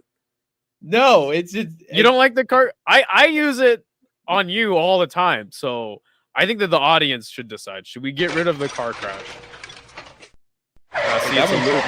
You gotta play it right. That's why I do the car crash around here. Quit just playing sound effects, dude. What is this? Oh yeah, I need to wrap it up. Hold on. No, don't do that. Yes, I will. What the hell? You're not. All right. Next fight will be Peyton Talbot at bantamweight, taking on Raoni Barcelos. Peyton Talbot 9-0. This is some boxing odds, dude. He is minus 1,400. Huge favorite. Raoni Barcelos though 18-5, 2-3 in his last 5, plus 775 as the underdog. 11-year age gap between these two. Raoni Barcelos, he last fought 10 months ago where he got a submission win, losing to Kyler Phillips, Umar Nurmagomedov by KO of all things, beating Trevin Jones, losing to Victor Henry. It's pretty clear this guy loses to prospects. Now he did get subbed by Umar, or sorry, he got knocked out by Umar. I don't remember. Yes, the left hook. He caught the leg and then it just bam hit the left hook right after that. It sort of reminded me of like Armin when he took out Beneil, but he like had the leg up and then bam, just punch out of nowhere puts him out. It's like the hook behind the knee put him out. Just random. I mean, if Umar can KO this guy, you would think Peyton could. Right. This is definitely Peyton's toughest test in the UFC. I don't think that's crazy to say. But yeah, I'm going to go with Peyton Talbot by knockout. Peyton Talbot is a really fast starter. So I think I'll probably go with him in the first round knockout. Not too much else to break down for me. Yeah, and mine's going to be relatively quick, at least, relative to Hank the Tank's little quick speaking. I'm going with Peyton Talbot by round 1 knockout. Raoni Barcelos can get knocked out in 1 round by Umar Nurmagomedov, like Idaho said. I have no doubt the ultra instinctive and fluid striking of Peyton Talbot can do it as well, maybe even quicker. Barcelos took down and subbed Christian Quinones, who also got subbed by Kyoho Kang. That win doesn't count for much at all. And against Kyler Phillips, he got styled on for 3 whole rounds. Peyton styles on him with a knockout. He's got insane timing and power, and whatever honestly freaky aura he's got, whether it's a vape up his bum or a tattoo front and back that proves that he has soul, it fuels him. I hope that's just going in Skatesman's mouth. I hope it's no other Porus's belly button, earwax. No, oh God Almighty! You better throw that thing in the trash after you're done with it. It's disgusting me. Whatever he has going on, Peyton Talbot in that fucked up brain of his, it fuels him because his finishing ability is insane on the feet. And if he treats Barcelos' takedown attempts like he did with Cameron Simons, the old crafty Brazilian vet is getting slept, which is the toll to Peyton. In order to see the Talbot, everybody loves the Talbot.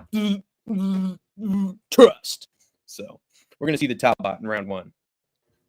All right. Good to see Degenerate Dane though. He says plus 900 though. Ooh, see, Degenerate Dane. This is why he is the degenerate. He's looking at the tasty odds and gonna make a parlay out of Arnie Barcelos. Good to see you, Isha. He says love Barcelos. I think it's a good next step for Talbot. However, power probably too much. Old Rioni getting towards the end of his career. Yeah, he's 37. 11-year age gap at bantamweight. Good for him for at least finding a round 3 submission before this fight. Because he was on a bad streak before that. Talbot might have the best MMA YouTube channel. Reminds me of old skate videos and Jackass. Yeah, he acts like a jackass. If Talbot, I'm going to do this. If I'm Talbot, I'm going to do him dirty in first round KO. Yeah, totally. And then, but we'll see. This is going to, this may or may not reveal a lot about Peyton Talbot. Yep. If he gets a quick first round knockout, obviously it won't. But yeah. But anyway, the fight. What if Barcelos gets a takedown on him as well? That could change the outlook of the fight as well. 100%. One of the fights I think that everybody's most hyped for on the card is Kevin Holland versus old RDR. It's taking place at middleweight. We have Kevin Holland with a record of 26-12, 2-3 in his last 5. He's 32. On the other end, you've got the Dutch Knight RDR, 3-2 in his last 5. He's 18-2, but his only 2 losses are to Malikan. I don't know, man. This fight is a pick'em for a reason. Obviously, the sloppy kickboxing or RDR isn't exactly what Kevin Holland brings to the table. You know, having quite a few knockout losses or knockout wins and surprise submissions from Kevin Holland. I think this is fantastic matchmaking. Is this the main card opener? Let's scroll down. Yeah, it is. No, that makes sense. That's so sick. You think that's a good placement for it? Dude, this fight is so sick. But honestly, this is the kind of guy that Kevin Holland. Well, I mean, they brought it. They had Kevin Holland fight MVP, right? And now they're giving him PR. So it's like they're testing out gatekeeper. Yeah. Well, not just like a gatekeeper necessarily. I feel like a gatekeeper is like a guy who's testing out prospects. But yeah, I guess gatekeeper to like the top end of the division is Kevin Holland. Oh man, dude, this is so sick because there's a case for Kevin to win, but I think the thing is Kevin Holland has good cardio, right? Mm-hmm. I think the RDR's cardio here, he's not used to making that 185 weight cut because he has been fighting 205. Yeah, he has been fighting at 205. As that's one championship's middleweight. Mm-hmm. Oh, man, dude, it's honestly so hard for me not to pick RDR by decision. Wow, but you never know, dude. He could show out and get a sub. I don't know, dude. This fight's fantastic, though. I love this fight. I'm excited to see who gets it done. But I think I'm going to pick RDR tentatively, and that's why I'm going to pick him by decision. All right. I'm going with the Ritter by round 1 sub. Let me see. There we go. Going with Renier de Ritter out of sheer lack of faith in Kevin Holland.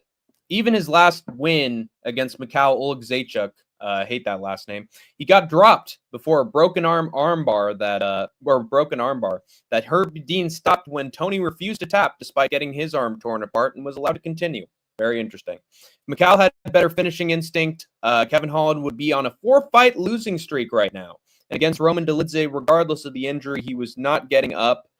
When Holland is down, he usually does next to nothing to improve position or, God forbid, stand up. He's been a quitter on the ground, if not a quitter in general. Once he realizes his goose is cooked, and that's what's going to happen if Renier de Ritter gets Holland in the first round. He'll quit, blame an injury, cover up randomly, anything to redirect blame on him away from himself. He'll eventually do it on the mat when he realizes that he can't win. I see de Ritter getting pieced up on the feet by Holland, just like the GOAT GM3 did to him. Okay, middleweight GOAT. Then he either drops Kev or takes him down, and then the excuses will begin to form in Holland's mind. And he'll quit in a way that's confusing or gets caught in a bizarre submission where it looks like things would be different if they fought a second time, you know. Renier de Ritter is not going to be the future of middleweight in the UFC like he was in one, not by a long shot, but he will be good enough to break a quitter on top. The Dutch Knights blazing through Holland on his trusty steed, GM3. Now, look, I get it. I get the analysis there, but it's like Kevin Holland is just one of those guys, right? And I've said this like probably in every Kevin Holland fight that we've previewed on this channel. It's like, dude, he's that guy that like he loses and you're like, dude, he's done. What? You know? What? Yeah, like what is he doing? Like he sucks, you know? Yeah. And then he'll just have this performance where you're like, dude, Kevin Holland is great. Kevin Holland, yeah, he's amazing. Like, remember like that 5-fight stretch where like we're like he's gonna fight Izzy. So again, I understand your analysis there. Saying Kevin Holland's a quitter. I think that there is a case to be made that he's like a front runner, right? And he's a bad nail. But I have faith in Kevin Holland. Not saying like I think he's gonna win this fight. I just think he's gonna tough. Sometimes we're too tough on him, right? Because we don't know what Kevin Holland's gonna show up. So that's my only gripe with that. We have a lot of comments. We should probably catch up on some of them. Hank hasn't even watched his YouTube channel. I bet. Trust. I saw enough. I haven't. I saw enough. Sorry, I'm late. I'm hanging over the toilet. Wow, very descriptive. Dying, puking. Get better, my friend. Yeah, I'm sorry. I heard from No Chill that he was sick and that he'll probably take a week. So, good, hopeful recovery to you, Isha. Holland is going to beat the brakes off of RDR. RDR looked so bad in his debut. He looked bad at first, and then he ended up dropping GM3 in the same round, and then took him down and subbed him. So, I thought he didn't look great against GM3. Yeah, but he did what he had to do to win, and he still got the submission, as Anakin MMA is going with. Lost 24 pounds in 3 days. Yikes. I'm stoked for this fight. Excited to see Holland scrambles against a pure BJJ artist. Would you say that is the right way to describe the stylistic matchup, Skatesman? I mean, fight fan? Or would you say it's just striking versus ground game? Like I said, RDR has serviceable striking. He's got like some sloppy kickboxing. I wouldn't say he's the most technical kickboxer. He doesn't have a lot of power, but he has serviceable striking. But I would say that, I mean, most of his wins have come by pretty cool sub. But you know, man, I think this is a toss up. And Euphoric Notes asks, why is this on the main card? Because I think it's going to be a fantastic fight. Great fight. It deserves to be on the main card. Bask in the mud. There will be mud. MMA is here. No insurance, no hospital. Jesus Christ. It's tough in America. Also, RDR striking is more duct tape style and looking sloppy as hell, which doesn't go well if the fight goes long. Yeah, but he still finds a way to get the takedown. It might be sort of a DP type where it's like, God, he looks so sloppy. God, he looks so tired. Then he still finds a way to just pull it out of the bag. So, yeah, I think for that reason, I'm still going with Renier. Also, he's a champion in one, and I'm going to give him credit for that. Then again, Rug beat Anatoly, so what does that even mean? Kevin Holland's prime was 2020. That's true. He went on I believe he won 5 fights in 1 year in 2020. I think he went on a fucking run. Yeah, it was 5. Yeah, that's crazy. Is your mic connected right now? Because you're popping a lot. It's not. I'll connect it after we're done reading through comments. A lot of water, Isha. RDR by sub is the answer. Holland's takedown defense isn't good and is coming back from an injury. That is true. He got the rib injury from Roman Dolidze and just immediately took him down and he was done. Tyron Woodley style. Oh, my rib. Holland is going to eat LMAO. RDR made Mearshart look good. Hard to do. It's pretty easy to do because GM3 is really good at comebacks. Everybody's still underrating GM3. My God, when will they learn? Who lets their coaches throw in the towel just because you have a broken rib? Isn't this the fight game? I fight with my hand broken. Did Kevin Holland's coach throw in the towel? I don't know, but they also stopped the fight when he broke his hand against Wonder Boy. So, I mean, I don't know, dude. I don't even know why you would hate on somebody for having a broken rib and stopping the fight. Kevin Holland is, I mean, and not to mention, like, especially for Kevin Holland, right? Because, like, something happens to you in a fight, you know the UFC is going to give you another fight. The UFC loves Kevin Holland. Yeah, definitely. That's why he's still around, despite some bad stretches. Who wins Kevin Holland versus Curtis in the whiny mother effers championship fight? Dude, he got outstruck by him. Yeah. And he beat Muradov. Holland will fight anyone, stays busy. Holland called out Izzy. Did he call it Izzy? I just thought that once he won 5 fights in a year, we're like, and Adesanya was the champ. We're like, dude, should Holland fight Izzy? Yeah. I'm picking Holland by something fluky. Yeah. I could see that too. Holland was crazy active last year and he took a few months off. No. Interesting question. Let's see. His last fight was 3 months ago. So that's quite a bit of time for Kevin Holland. But that's coming off a broken rib at the same time. Was his rib broken? Yeah. Or at least a rib injury that was rough on him. Yeah, I mean, I don't know if it was broken. But, okay, so maybe it was just I mean, you make a good point, though. I think Kevin needs to train more. He wings it a lot. That's pretty good. That is a really good point from Amberley. I mean, I think he trains enough, but I mean, I honestly just think that we've seen, again, just like what I said in the beginning of the stream with Tagir. It's like, I think we've just seen the peak of Kevin Holland. KO Jacare off his back. Yes, 100%. Good to see you, DJ Aiden. People hate RDR, but give DDP credit. I mean, to be fair, he is the middleweight champion. Yeah, they should. City Life Project calling you out, says seen enough, hasn't watched his YouTube channel. His editor is unreal, super inspiring. Yeah, I think that Ariel Helwani said all of this stuff too. About he also put his vape up his asshole. So I don't know. For that reason, I'm not as interested in his content. No worries, you should. Don't worry about it at all. Dolidze made Holland quit. Yeah. All right. Cheddarhead gifting a membership. Wow. Who got it? Wonder who's gonna get it. Chummy Boy got it. Sick. Nice. Let's go. Rad, dude. Thank you, Cheddarhead. I appreciate that, man. Okay, next fight will be Beneil Dariush versus Renato Moicano. Another lightweight fight. Beneil Dariush on a 2-fight losing streak. He's 22-6-1. 35 years old. He is the plus 145 underdog. I actually would have thought it would have been wider. Renato Moicano 25-1. 4-fight win streak for him. Interesting that. I think this is a weird matchup to me. Weird booking. Beneil coming off of 2 losses and Moicano coming off of 4 wins. Look, if this is the Beneil Dariush of a few years ago, I would have picked him for sure. But I can't. I mean, there's no way I can pick Beneil Dariush in this fight. Renato Moicano. I don't know if his striking. Dude, Renato Moicano has better striking than Beneil, even though it's not like top tier in the lightweight division. Interesting take. And I think that the ground game aspect will be pretty close, but to me, just Beneil is not the same guy anymore. So I think that I personally think Moicano probably finishes Beneil. I don't know what round. Maybe second, but I'm going to say third. Nice.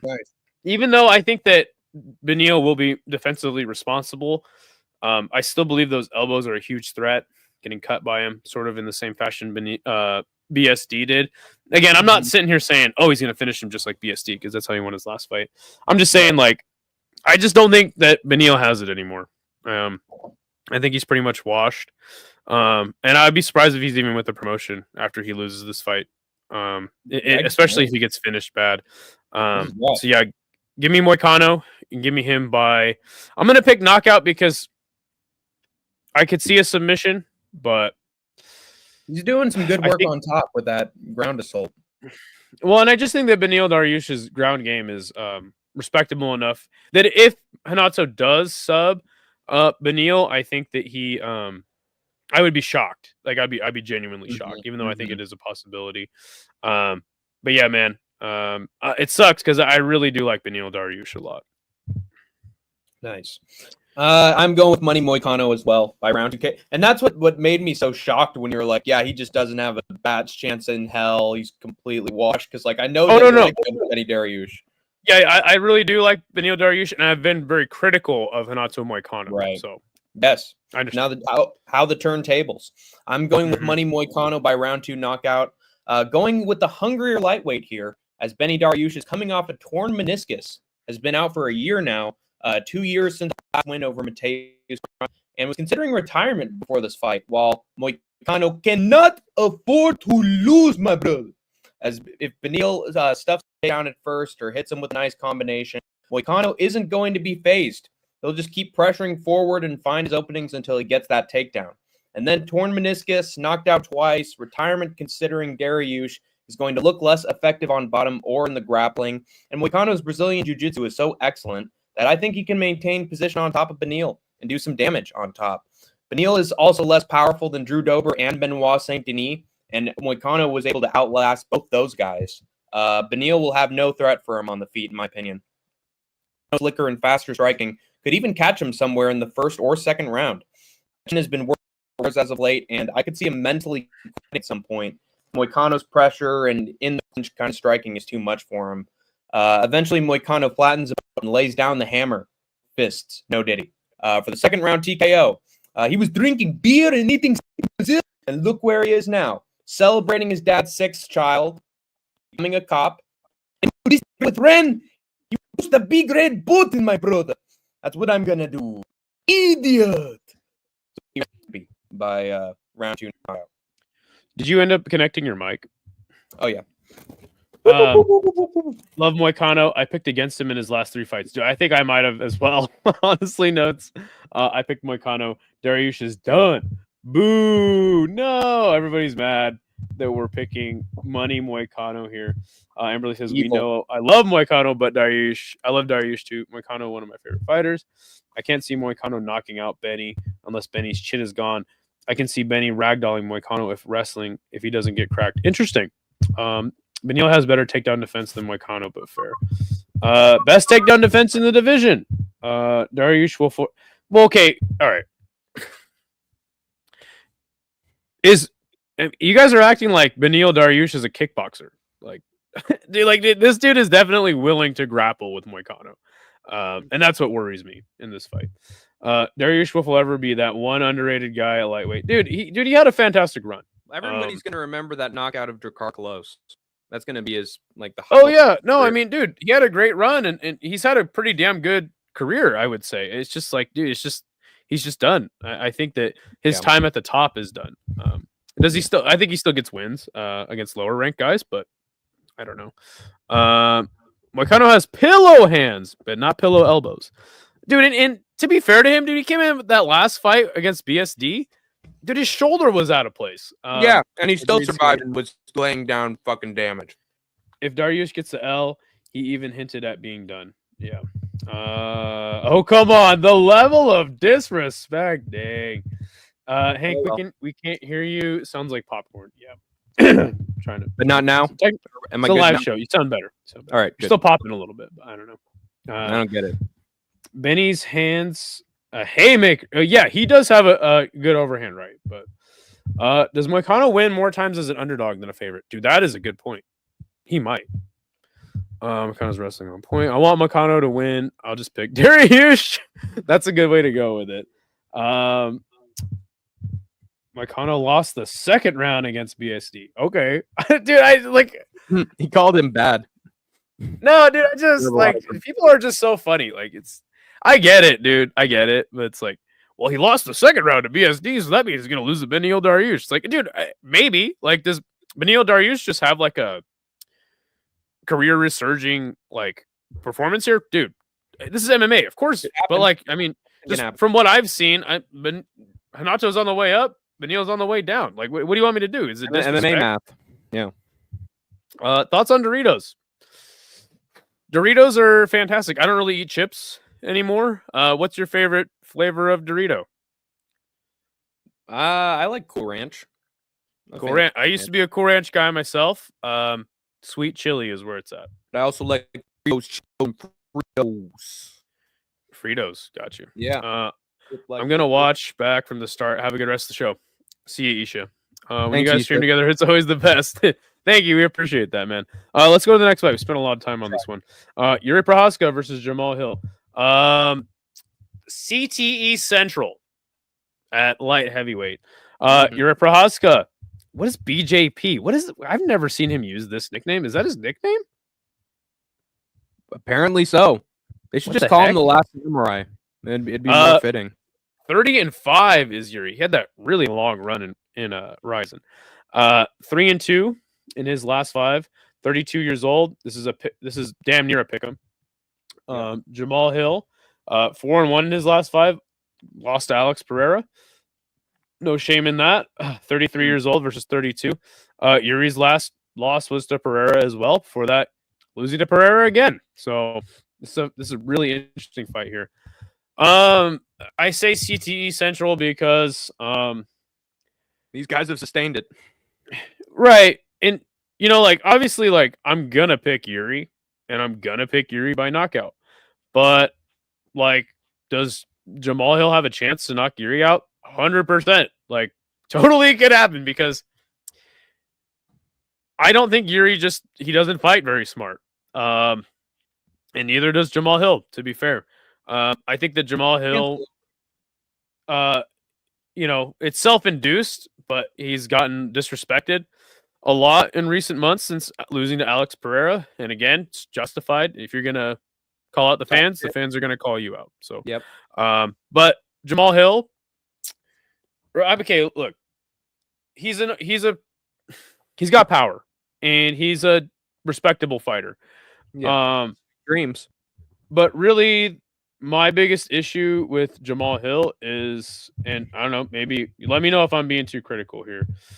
It's the shape in which he comes into fights, right? Yeah, he's got a little bit of a gut on him. I don't know how much he trains in the off season.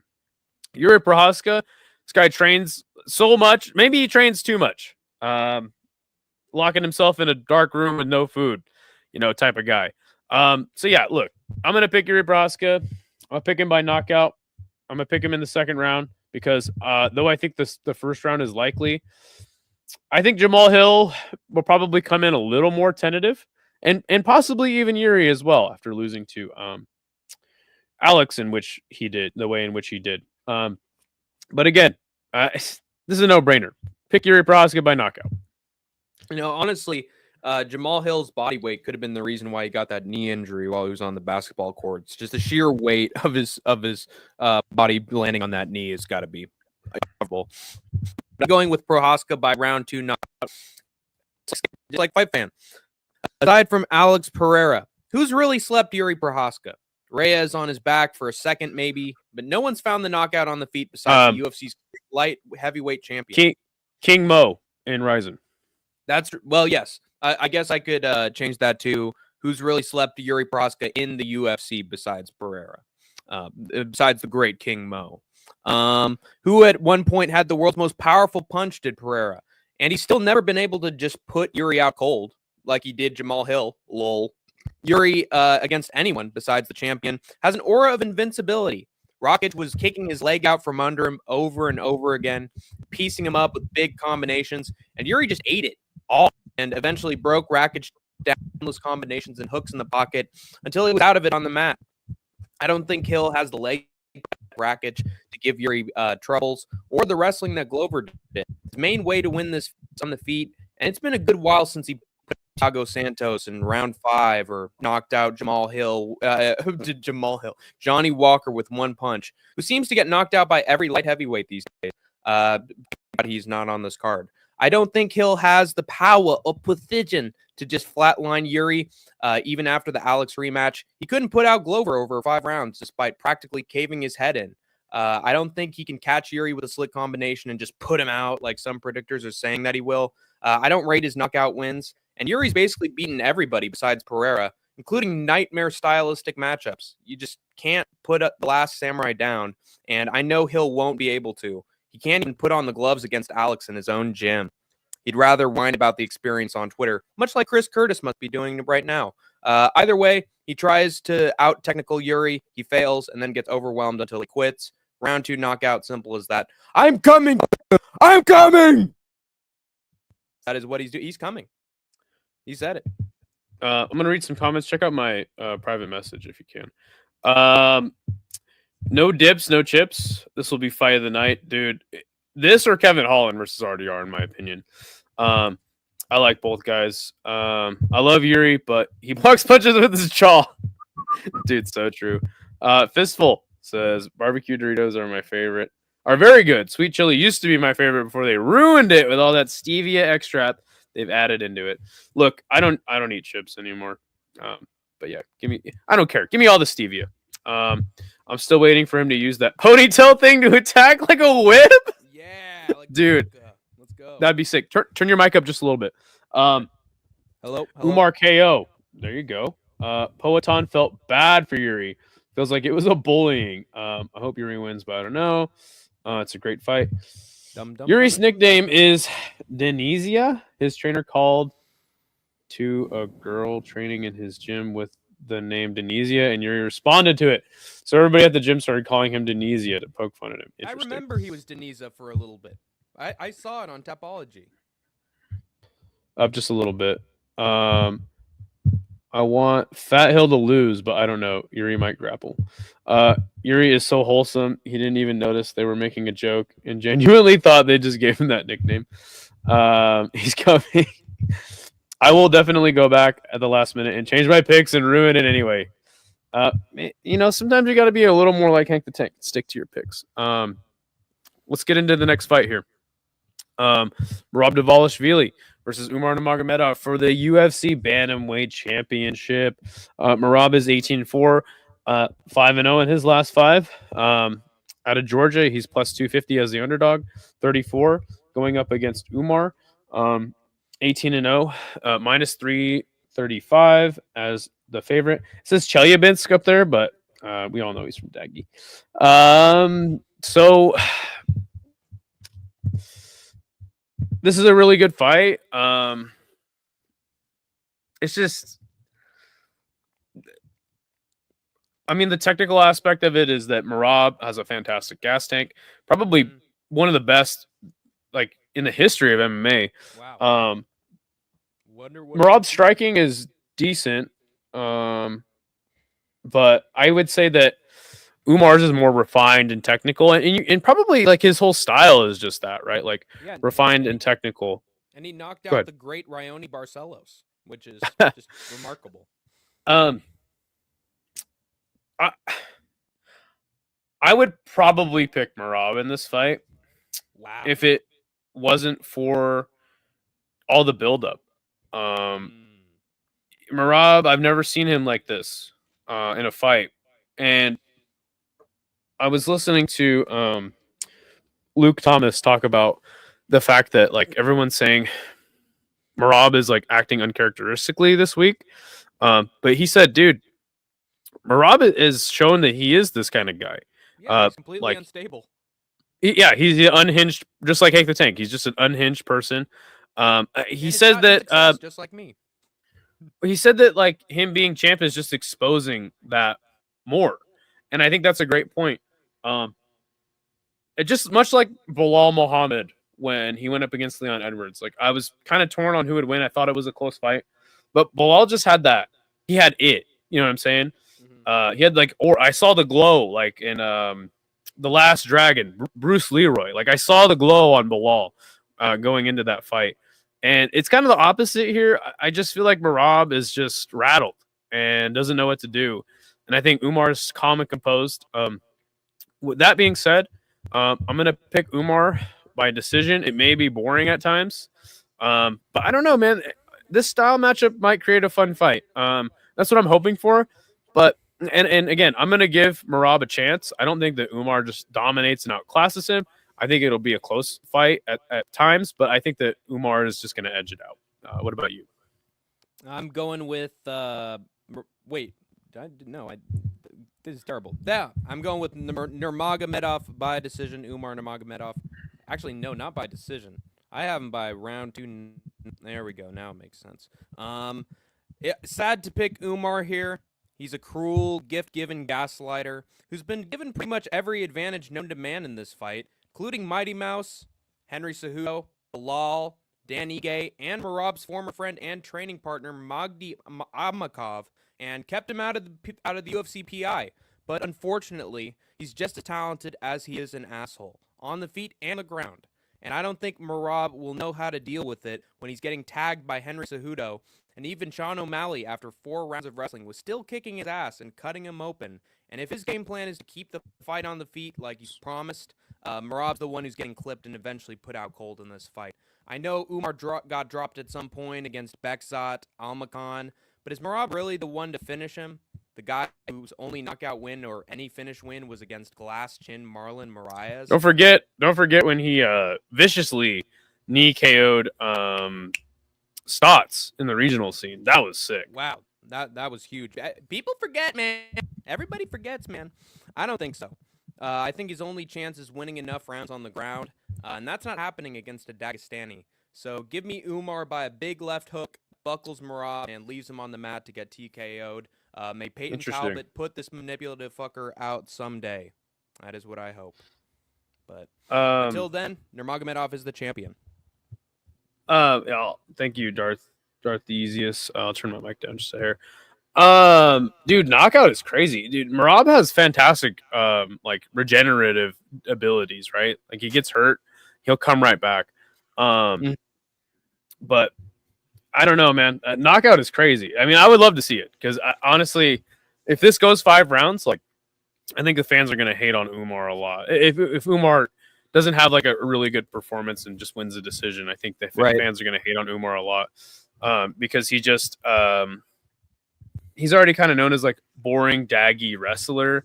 And the fans like Merab. He has a personality. So when he has a boring wrestling performance, the fans are okay with it unless it's against Jose Aldo. Yeah. Let's read a couple comments here. Let's see. I saw a pic of Umar as a child. Yeah, it looked like he was on steroids. You're really loud now. I know everyone is going Umar. I am going Merab. He is the only person on the planet to make Sugar, Yan, and Cejudo look bad, dude. That's a good point. The only thing that worries me is I have never seen him act so Said like sissy before a fight. I mean, I don't know if you know. I don't know if you know, Hank. I did send you a private message, but it's like now that we're monetized, the more we cuss, the like less the algorithm is going to push the video. Okay. Whoopsie. He's bothered. True. Yeah. He's entertaining. Now, Hank. Yeah. Right. Bilal turned into the main character out of nowhere. 100%. Remember Shades Muhammad? I'm gonna humble Aspinall. Dude, look, Darth Easiest. Like, I'm rooting for Merab. Like, to be fair, maybe it's not the best thing like for the UFC because Merab again is an unhinged person. But yeah, I'm hoping Merab wins. But I don't know, man. I don't see it. I think that Umar is gonna win this one. Sadly. Yep. All right. Main event coming up on Dial. Not in the AM says that's 11 times Skaten's gotten mad. The overhits. I'm not mad at him at all. I'm just trying to help him out with his his sound right now. He's like way louder than me. It seems that we've been having the last couple days. I don't know what it is. Yeah, there's been a few technical issues, but it's a live show, people. What can we say? Yeah. Main event is upon us. It's Islam Makhachev versus Arman Sarukian 2. UFC lightweight championship. Islam 26-1-0. That one coming to Adriano Martins. He is minus 400 as a heavy favorite. 33 years old from Makhachkala, Dagestan, Russia. Arman Sarukian, 22-3-0 on a 4-fight win streak. His only loss in the UFC, I believe, obviously Islam and then Mateusz Gamrot. This is a sick fight. Man, dude, how stoked are you for this fight? This is an interesting one. 100%. I'm really excited for it. I mean, you got the pound for pound number one guy in the sport. You can ask Dana White about that, but I need AI to do the ranking stat. yeah, you're really loud right now, by the way. Yeah, Arman Sarukian probably. I mean, I would say that people aren't super stoked on Arman right now, just because of that last fight against Charles. It being very close. Charles almost getting that Darce late in the fight, and it was a split decision. But I think that Arman is coming into this fight like, well, okay, wait. Didn't he say that he didn't want a title fight after his win against Charles? I could have sworn he said he didn't want a title fight and he felt like he wasn't ready. I don't know. I remember him just being mad that Dustin had the shot. I'm pretty sure he's like, "What is these? What's going on here?" And he was really mad about that. That's what I remember. Also, wasn't there like that anti-bullying PSA he had to do that kept him out of contention for a little while? 100%. There's a lot of stuff going on here. Everybody's like talking about our audio. Are we even now, chat? Hello. No, I can turn this down a little bit. Yeah. I want to get this right before we technical difficulties. Am I sounding good? Yeah, you sound good. Maybe you're just a little loud in my headphones, but okay. And I could be. My mic might be turned up a lot. I turned down my volume. I turned it all the way up because everybody thought that I was too quiet. So I thought, but we're good now. Okay. I'll just wait for somebody to let us know if we need to change it. But yeah, I think Arman's looking ready as far as physically. I think mentally, like he's ready for this moment. Man, and their first fight was really close. To be fair, super entertaining fight. But I mean, this is how many years later now? I think 5. Yep. Yeah, 5 years later. Okay, I'll turn down just a hair. So yeah, I mean, I'm gonna pick Islam in this fight by decision. I'm sure we're gonna talk about the fight a little bit more. I don't know, dude. I don't know. I think Islam has a case to win, but I think the rounds will be close, and this will be another one where I think the rounds will be close, but the fight will be clearly won by Islam. What about you, Hank? I think the Fight Fan did some excellent work on picks this time around. I think we only had 2 disagreements for this Those card. are usually what push us over the edge. Yeah, so with all my hours of research and listening to other predictors going into my predictions and Idaho basically agrees with me 100% in the exact same methods except for like 2 fights. So that just shows how important Hank the Tank's research is going into these picks. But I'm going with Islam Makhachev by decision. This is going to be a close one. Both these men have fought before. Arman's debut fight, which helped me out a little during a video that will be uploaded to the channel soon. And it was mostly a big scrambling contest and grappling mass between the 2 lightweights, with Islam squeaking out the victory at the end. Now here they are fighting for the divisional title, and I'm going to pick Islam Makhachev again. Why? Because his defensive sambo on the feet is just too hard to cut through. People forget, man. Poirier may have had him open, but he was either whiffing shots or landing on Islam's guard for the majority of that fight. Arman could hardly get any shots through against Oliveira. Do we really think he's the one who figures out Islam's striking defense? I don't think so. Maybe the Dariush knockout gives him a chance, but I think his best bet at winning this one is in the scrambles, like it was in his last fight with Islam, which he lost for the most part, though. In the rematch, I don't see their wrestling dynamics being any different, honestly, with Arman getting a takedown here, Islam reversing it there. And this fight will really come down to both their work on the feet. which I think Islam clearly dominates in, with knees up the middle, short, precise combinations and feints that move into takedowns and submission attempts pretty well. Arman has hands too, but we've seen him get dropped before by Joaquim Silva, of all people, which tells me that Islam can catch him with an out-of-nowhere hook as well, or put him off balance with the knee. There's too many tools in the toolkit for Islam, and if he keeps his fight mostly standing with Arman, I think he should win. Might even find a finish. I'm thinking a close decision with Islam. Winning 2 rounds on one scorecard and 3 rounds on another. Tough luck, Arman. But don't worry, Oliveira will take good care of that belt in the meantime. Islam's going to relinquish the belt and dominate some more through his strange grip strength and recovery tablets at 170, if that's all right with you. It sounds good? Here we go. All right. So, there you go. Okay. I think one thing that I wanted to bring up is I think the clinch is going to be really important in this one too. Yeah. You can do the best work in the clinch. Yeah. It'd be really interesting to see. Brutal. I think that Arman's clinch work is really, really good. Now I want to just bring something up really quick. Islam Makhachev is officially on a 14-fight win streak in the UFC. Wow. Isn't that insane? That's insane. So he's 1 away from Kamaru Usman. If he wins on Saturday, he will tie Kamaru Usman with a 15-fight win streak. Has a longer win streak than George St. Pierre, DJ and Khabib, Max Holloway, Amanda Nunes. Wow. Like That's dude. That's history. Yep. He's joining the annals. He's gonna be in the GOAT conversation. He will. And he's done it like sneakily. Not sneakily, but just kind of under the radar, not as much hype.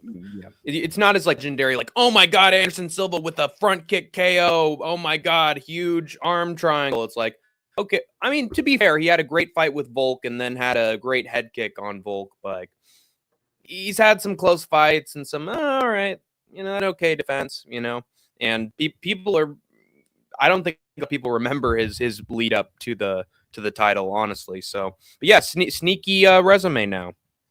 And I hope people don't forget, man. Notes asks, do you think Arman has a better chance by sub or by TKO? Well, I think that Islam, especially in the Dustin Poirier fight,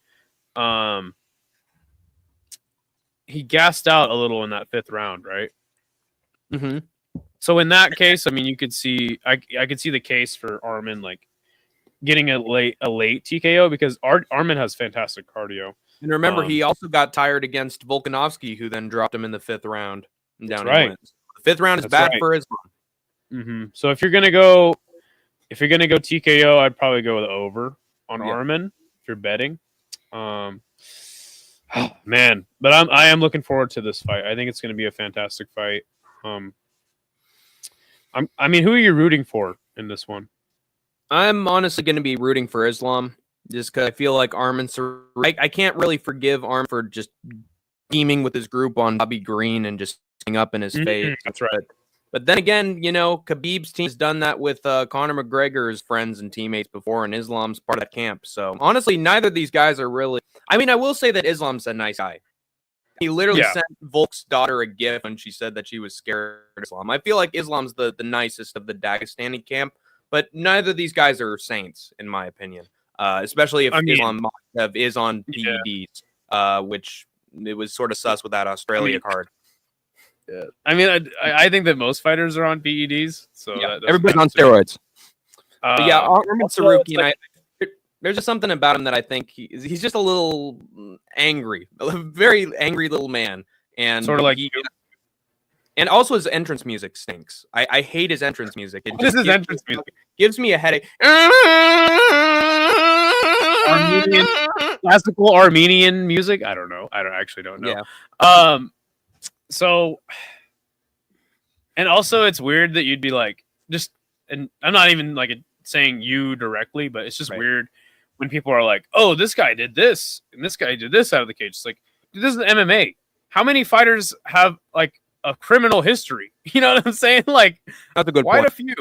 Just saying, I think it's respect for your opponents. That's where I sort of draw the line. And there are times I've seen him have less respect for his opponents than Islam. So that's what gets me on Islam's side.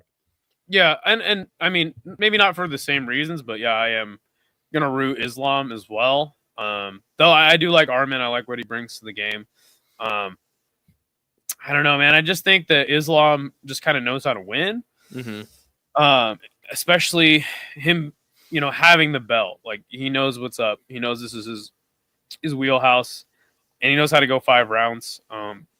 But yeah, I think that there's a case to be made that if Armin were to win, it would probably be like his shining moments would be at the end of the fight.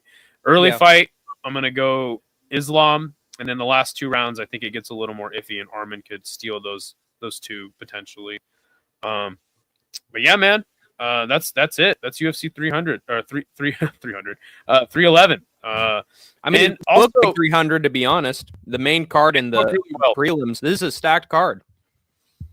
But there was rumors that this fight would be moved, or this card would be moved. Yeah, because and it's still in. Is it in Anaheim or okay? That's in LA. It's still in Anaheim, which I believe Anaheim is like less smoky than the northwest side of California, or the northwest side of Los Angeles County. Yeah. But yeah, I'm hoping that, and I don't know, this is kind of outside of the fight realm, but I'm just hoping that Dana White does something where he announces some sort of like, hey, we're going to give some money to, help this. The victims of fires. Yeah. Prayers to those who are still suffering from the fires, by the way. They are like the biggest ones, 8%, 10% contained. They're still wreaking havoc. So prayers to the people of LA. Jenner's head says it's in Inglewood. Oh, okay. Thank you. Appreciate that. Yeah, I'm just hoping that, I think it'd be really distasteful if they didn't do something like that. Donate some money to like help the cause. We got the easy money and now we're just heading out. Sorry. Yeah, peace. No. Yeah, I think it'd be super distasteful, and I think they have done like some sort of donation to like firefighters in the past on cards. So yeah, it would just make sense. You have any more thoughts about the weekend in general in this card?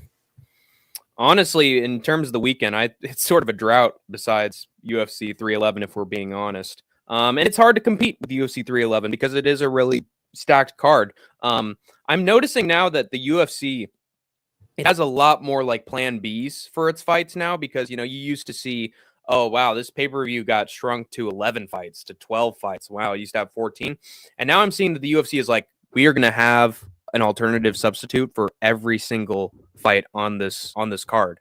And it should be 12 fights right now, or 11 even, but it said it's still 14, and we got a bunch of short notice replacements, which makes my job honestly a lot harder as a predictor, because it just comes out of nowhere, and then I have to just do new additional footage on all this stuff. But they're still going to get a lot of very exciting fights, and I think some surprise hits as well. But the main card is just fantastic, so look forward to that regardless.